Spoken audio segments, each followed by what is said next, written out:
My family called me the ugly one at graduation and disowned me. 10 years later, I got my revenge. Reddit story. My name is Emily. I'm a 29-year-old woman living in the United States. And for most of my childhood, my entire worth was measured in how I looked standing next to my family. Spoiler, according to them, I failed. I grew up in a house where mirrors were everywhere, and kindness was optional. My parents, Mark and Denise, own a small chain of bridal boutiques in the Midwest. Think racks of white dresses, tiaras and glass cases. And my mom telling strangers, "We specialize in making your day perfect." At home, that obsession with perfect didn't stay in the shop. I have one sibling, my younger sister Chloe. From the moment she was born, everyone talked about how beautiful she was. Look at those big eyes. She's going to be a heartbreaker. She's got Denise's cheekbones. She's model material. By contrast, I heard things like, she's got a strong personality. She takes after her father's side. She'll be the smart one. I had frizzy hair, a nose no one would call cute. Kids are not stupid. You don't have to say, "You're ugly" for them to understand that's what you mean. My parents never outright said the word when I was little, but it was in everything they did.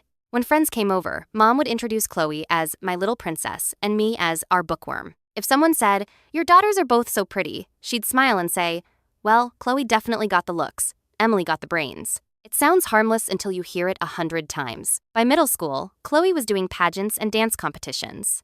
I was the designated camera holder. I can't count the number of Saturdays I spent sitting in auditorium seats, watching her get spray-a-tanned and curled while my parents fussed over every eyelash. The night before my own 8th grade banquet, I asked my mom if I could borrow a bit of makeup. She looked at me critically. "Emily, makeup won't fix your face," she said, then laughed like it was a joke.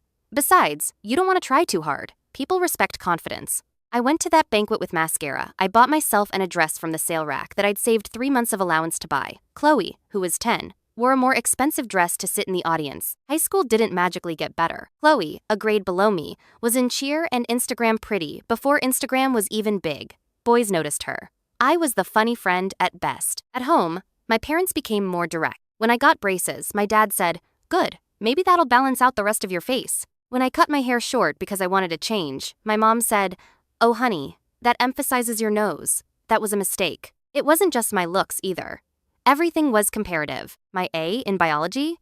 Well, Chloe got an A+ in English. My part-time job at the library? Chloe's getting paid to model for the salon's promo photos. Anytime extended family came over, I was the example of what not to be. "Chloe, sit up straight, don't slouch like your sister. See how Emily never wears skirts? Don't be like that. Boys like girls who make an effort." I learned to armor up with sarcasm and humor. If I made the joke first, it hurt slightly less. By senior year, the joke wasn't funny anymore. College applications became the new battlefield. I wanted to study graphic design or marketing at a state university. My parents wanted me to work at the family business until you find a husband. We argued a lot. "College is expensive," Dad said. "You're not exactly our best investment." "I'll get scholarships," I shot back. "My grades are good." "Chloe is the face of the business," Mom chimed in. "You can help in the back office." Be realistic, Emily. The thing about always being told you're the ugly one is you start to believe all your dreams are unrealistic. Still, I quietly applied to colleges and, to my shock, got a partial scholarship to a solid school 2 hours away. I told myself, if I can just get through senior year, I can escape. Then came graduation. Our school did the whole big ceremony in the gym rows of folding chairs. Families crammed into the bleachers. A slideshow of baby photos. I was nervous but excited. I'd worked my butt off. I was valedictorian. Something my parents barely acknowledged. "You're lucky you got the brains," Dad said. "You needed something." On the day, Chloe was dressed nicer than some of the graduates. My parents fussed over her hair while I zipped my blue gown upstairs, alone. During the ceremony, I gave my speech. People clapped. Teachers smiled. For the first time in a long time, I felt proud. Afterwards, we took photos outside. Friends clustered with their families, smartphones flashing. My parents stood with Chloe in front of the big "Congrats Class of 2014" banner. "Come on, one with all of us," I said, diploma in hand. Mom sighed like I'd asked for a kidney. "Fine," she said. "Chloe, stand in the middle. Emily, you can be on the end." A family friend, Mrs. Carson, offered to take the photo. "Everybody say cheese," she chirped, lifting her phone. That's when Dad muttered, just loud enough for me and Mom to hear. "This is going to be our worst family photo. At least Chloe balances it out." Mom laughed, actually laughed, and said, "Stop, you'll make her feel bad." Mrs. Carson, bless her, frowned and said, "You have 2 beautiful daughters." Dad rolled his eyes. "One of them got all the looks," he said. "We all know which one." Something in me snapped. "Can we just take the picture?" I said tightly. We did. I smiled through gritted teeth. Later that night, after the obligatory dinner at a mediocre steakhouse, everything truly blew up. At home, there was more champagne. Relatives came over. People kept toasting the graduate. At one point, my uncle raised his glass and said, "To Emily, proving that even if you're not the pretty one, you can still be successful." Everyone chuckled. I put down my drink. "I'm going to bed," I said. Dad, already a few drinks in, snorted. "Seriously?" he said. "You can't take a joke on your own graduation?" "It's not a joke," I said. "You've all made it clear my whole life that I'm the ugly one. I'm tired." The room went quiet. Mom hissed, "Don't make a scene." "Why not?" I asked, voice shaking. "You never had a problem making a scene about my face." Dad stood up. "Here we go," he said. "The ugly duckling speech." "Mark," my aunt said warningly, but he barreled on. "You know what, Emily?" he said. "You've been ungrateful your whole life. We gave you everything, and all you do is whine that we didn't tell you you're a supermodel. Newsflash, you're not. That's okay. Not everyone is." "Dad," I started. He held up a hand. "You want honesty?" he said. "Fine. Every time we take a family photo, we have to angle you or crop you so the picture looks decent. You dress like you're hiding. You drag the vibe down. It matters. We run a business based on image. When people see us, they make judgments." I felt like I'd been slapped. Chloe looked uncomfortable but said nothing. "So what?" I said quietly. "I embarrass you?" "Yes," he said. "You do, and tonight you embarrassed yourself with this little pity party." There was a ringing in my ears. "Mark, that's enough," Mom said weakly. "No," he said. "I'm done tiptoeing. She wants to be grown, she can handle the truth. We are proud you're smart. We are proud you graduated. But if you think the world's going to revolve around your feelings because you don't like what you see in the mirror, you're in for a rude awakening." I stared at him, something inside me turning to stone. "Good thing I won't be looking at you in the mirror anymore," I said. "Because once I'm gone to college, I'm not coming back." Mom scoffed. "College?" she said. "Who said we're paying for that? You applied behind our backs. You deal with it. We're not wasting money on your little escape fantasy. You work at the store or you're on your own." Silence. "So that's it," I said. "You disown me because I don't fit your brand?" "Don't be dramatic," Dad said. "We're giving you a choice. Be part of the family business or go play pretty college girl with someone else's money. We're done funding you." He said, funding, like I was a failed Kickstarter project. I looked around the room, hoping anyone would say something. Chloe looked at her drink. My aunt stared at the floor. No one spoke. "Okay," I said finally. "Then I guess I'm on my own." I went upstairs, packed a duffel bag with clothes and my laptop, grabbed the envelope with my scholarship paperwork, and walked out of the only house I'd ever known. Not one person followed me. On the porch, I took one last look at the front door. They called me the ugly high school graduate and disowned me, I thought. But one day, they're going to see what that ugly girl can do. I had no idea how true that would be. The next few years were not some magical movie montage glow-up. They were gritty, broke, and exhausting. My partial scholarship covered tuition at a state university 2 hours away, but not housing or food. Without parental support, I was classified as an independent student for some aid, but it still wasn't enough to live comfortably. I couch-surfed my first semester with a girl from my high school whose parents took pity on me. I worked, mornings at a coffee shop, evenings at the campus library. I sent in appeal letters to financial aid, explaining my situation. They bumped my grants a little. It helped. But there were still nights I ate ramen and wondered if my parents were right, that I was foolish to think I could build a life without them. What kept me going was equal parts spite and the small, stubborn belief that I deserved more than being cropped out of my own family photos. I majored in marketing with a minor in graphic design. It felt like the one way I could reclaim the idea of image, use it on my own terms. On campus, something unexpected happened. People didn't see me as the ugly one. I made friends who complimented my outfits, loved my sarcastic humor, asked me to take their pictures because I had an eye. One girl, Tori, dragged me to a student-run salon where a senior cosmetology major trimmed my hair into a cut that actually suited my face. She showed me how to style it in 10 minutes instead of wrestling it into a frisball. Another friend, Mia, who studied fashion, helped me thrift clothes that fit my body shape instead of hiding it. "You're not ugly," she said, holding up a dress in the mirror. "You just grew up around people who needed you to believe that so they'd feel better about themselves." I cried in a Target dressing room more than once. Therapy through the campus counseling center helped too. I learned words like emotional abuse and scapegoating, and realized my family's behavior wasn't normal. The glow-up was gradual. Clearer skin once I learned proper skincare. Better posture once I stopped hunching to disappear. A confidence that came not from suddenly being stunning, but from liking myself for the first time. By sophomore year, I landed an internship at a local digital marketing agency. They liked my portfolio of class projects and the social media graphics I'd made for different campus groups. The internship turned into part-time time-paid work, then a full-time job offer after graduation. I moved into a tiny studio apartment with Mismatched furniture, a leaky bathroom sink, my first sense of true independence. I cut off contact with my family almost completely. There were a few half-hearted texts from my mom at first. Hope school is going okay. Your aunt says she saw you in town. I replied politely but briefly. When she texted 2 years in, your cousin is getting married, you should come. It's family, I asked. Did Dad ever apologize for what he said on my graduation night? She never responded. Life moved on. My career took off faster than I expected. The agency specialized in branding and social strategy for small businesses. I was good at understanding what made a brand unique, telling stories through visuals, predicting which campaigns would resonate. Ironically, my childhood in the bridal industry gave me insight into how image is sold. Within 5 years, I'd been promoted twice, first to lead designer, then to creative director. We expanded from a local agency to a regional one. I spoke on panels, did guest lectures at my old university, and, one surreal day, was featured in a local business magazine as 30 Under 30, Young Women Transforming Midwestern Marketing. The article included a professionally shot photo of me, hair done, makeup subtle but polished, wearing a blazer that actually fit. I almost didn't recognize myself, not because I'd become a different person, but because I finally saw a version of me that wasn't filtered through my parents' cruelty. I posted the article on LinkedIn and Instagram. I didn't think my family followed me. Turns out, my mother did. I got a text that night, after almost 7 years of near-eye silence. Saw your picture in the magazine. You look different. Congratulations on the job. I stared at it for a while, then put my phone down. I wasn't ready to go there. 2 years later, the universe handed me a chance I hadn't asked for. Our agency was approached to do a rebrand for a legacy family business in the bridal space that was struggling to connect with the modern bride. When I saw the client list, my stomach dropped. Denise and Chloe Bridal, 3 locations. My mother and sister's company. I hadn't set foot in one of their stores since I was 18. My boss, Aaron, saw my face when he mentioned the client. Problem? He asked. They're my family, I said. He blinked.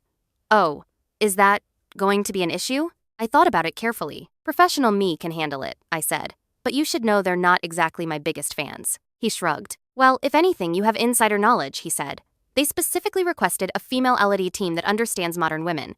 I think you're perfect. They had requested me without realizing who I was now. Perfect, I repeated, tasting the irony. The first meeting was scheduled for a Tuesday afternoon at our office. I wore a tailored navy jumpsuit, modest heels I could actually walk in, the same subtle makeup I used for client pitches. When the receptionist buzzed me to say the bridal folks had arrived, my heart was pounding, but my posture was straight. I walked into the conference room. Mom was there in one of her usual beige sheath dresses. Chloe sat beside her, glossy hair, designer bag. For a second, neither of them recognized me. Then Chloe's eyes widened. Emily, she said. My mother turned, eyes scanning my face, then landing on my name tag. Emily Clark, creative director. Her mouth opened slightly. Hello, I said calmly. Thank you for coming in. I'm leading your rebrand project. The look on her face in that moment. That was the beginning of my revenge. There's a special kind of quiet that falls in a room when everyone realizes the power dynamics have flipped. For most of my life, I'd been the one shrinking under my mother's scrutinizing gaze. Now, she sat at the end of a conference table in my office, clutching a branded notebook like a lifeline. Chloe recovered fastest. Oh my God, she said, forcing a laugh. Look at you. We didn't know you worked here. Mom chimed in quickly. We haven't heard from you in so long. You look different. I smiled professionally. That's what a good brand does, I said. Helps people see you in a new light. Aaron did the formal introductions, then left the strategy discussion to me. We spent the first half hour talking about their business. Sales had dropped. Younger brides saw them as old-fashioned and judgmental. Online reviews mentioned rude comments about body type and feeling shamed. As they spoke, I felt like I was listening to Yelp describe my childhood. I kept my face neutral, taking notes. So your brand problem, I said, is that brides don't feel safe or seen in your stores. They feel judged on their appearance instead of helped. Mom bristled. People are too sensitive now, she said automatically. Sometimes you have to be honest. If a dress doesn't suit them, honesty and cruelty are not the same, I interrupted, more sharply than I intended. Chloe shot her a look, then smiled at me weakly. We want to change, Chloe said. That's why we're here. We want to connect better with modern brides. We know we need a softer image. I flipped open the folder in front of me. Well, I said, the first step is accepting there's a reason people see you the way they do. I clicked the remote and pulled up a slide with anonymized online review quotes. Felt like I was being judged the whole time. Consultant made comments about my nose, arms, weight. Left in tears. Went to another shop and found my dress there. Mom's jaw tightened. People exaggerate, she said. They probably cried because the dresses were too expensive. Denise, I said, deliberately using her first name. You came to us because you said you needed to understand why brides weren't choosing you. This is why. If you're not willing to hear it, there's nothing I can do. She opened her mouth, closed it again. Something in her posture deflated. What do you suggest? Chloe asked quietly. I took a breath. We can work on visuals, logo, website, social media photos, I said. But unless the culture in your stores changes, it's lipstick on a pig. Your staff needs training in body-positive language. Your policies need to reflect that you serve all kinds of brides, not just ones who look like you two. The words hung there. For the first time, my mother looked ashamed. We never meant to hurt anyone, she said softly. We just wanted everything to look nice. I know, I said. I grew up in your world, remember? Her eyes met mine, and for a split second, the mask slipped. I was hard on you, she said. Harder than I should have been. My throat tightened, but I kept my tone controlled. You called me ugly in front of family on my graduation day, I said. Dad told me I ruined every family photo. You threatened to withhold college help because I didn't fit the brand. That wasn't just hard. That was cruel. Chloe wiped at her eyes. I should have said something that night, she murmured. I was a coward. My mother looked like she wanted to disappear. We were scared, she said. The business is our life. We thought if everything looked perfect, we were safe. We took it out on you. On anyone who didn't look like the picture in our heads. There it was. The admission I'd wanted for 10 years. My revenge wasn't going to be screaming or throwing them out. It was this. Making them sit in the truth. In a room where I held the agenda. I leaned back. You're not my clients because I need you, I said. You're my clients because you need me. You need someone who understands what it feels like to walk into a store and wonder if you're about to be judged or helped. I can use that to fix your brand. Or you can keep pretending nothing's wrong and watch your sales keep dropping. Erin shifted uncomfortably at my bluntness, but said nothing. This was my show. Mom swallowed. What do you want from us? She asked. It was a loaded question. 10 years ago, my answer would have been an apology, a hug, some sign that I was wanted. Now, sitting in my glassy-walled conference room, with my job title on the door and my staff depending on me, I realized I didn't need anything from them. That was the revenge. I want you to sign the contract, I said, at my full rate, no family discount. And I want you to implement every policy change we recommend, even when it's uncomfortable. Not for me. For the girls like me who will walk into your stores in the future. Mom blinked. That's it? She asked. That's it, I said. Whether we ever have a personal relationship again is a separate issue. Today, I'm your consultant. You hired me for my expertise. Either respect that, or we're done here. She looked at Chloe. Chloe looked at the stack of papers. Quietly, Chloe said, We'll sign. They did. Over the next 6 months, my team and I completely overhauled their brand. New logo and colors. Inclusive imagery with brides of different sizes, ages, and races. Staff training modules on language and sensitivity. We also suggested they create a kindness promise. No matter who you are or what you look like, you will be treated with respect in our boutiques. I made them put it on the wall right where customers could see it, and where my younger self might have taken comfort if it had been there. During the process, my dad had to show up for one meeting financials. He walked into the office, saw me at the head of the table, and did a double take. Emily? He said. Wow, you cleaned up nice. Old me would have flinched. New me raised an eyebrow. Good to see you too, I said. Let's talk numbers. He tried to slide in a comment about a family discount. I looked him dead in the eye and said, We charge based on the scope of work, not blood type. Aaron almost choked on his coffee. We finished the project. Their reviews improved. Brides started mentioning feeling seen and celebrated. Sales ticked up. From a business perspective, it was a success. On the personal side, things stayed complicated. Mom sent a long email after the rebrand launch. She wrote about being proud of what I'd built. Realizing how much her words had hurt me, wishing she'd understood sooner, she ended with, I hope one day we can have a real relationship again. I know I don't deserve it yet. I stared at that line for a long time. 10 years earlier, I would have jumped at the chance. Now, I was in a different place. I replied, I'm glad the rebrand is helping. I appreciate you acknowledging the hurt. Healing is not instant. I'm open to slowly rebuilding, but only if the respect I get as a person matches the respect you show me as a consultant. We've had coffee a handful of times since. She sometimes slips into old habits, commenting on my clothes or asking about my diet, but I shut it down. She backs off quicker now. Chloe and I have a better relationship. She's admitted she felt like she had to play the role of the pretty one to keep attention off the cruelty. We're both in therapy, unlearning the same toxic lessons from opposite sides. As for my dad, he's polite in emails.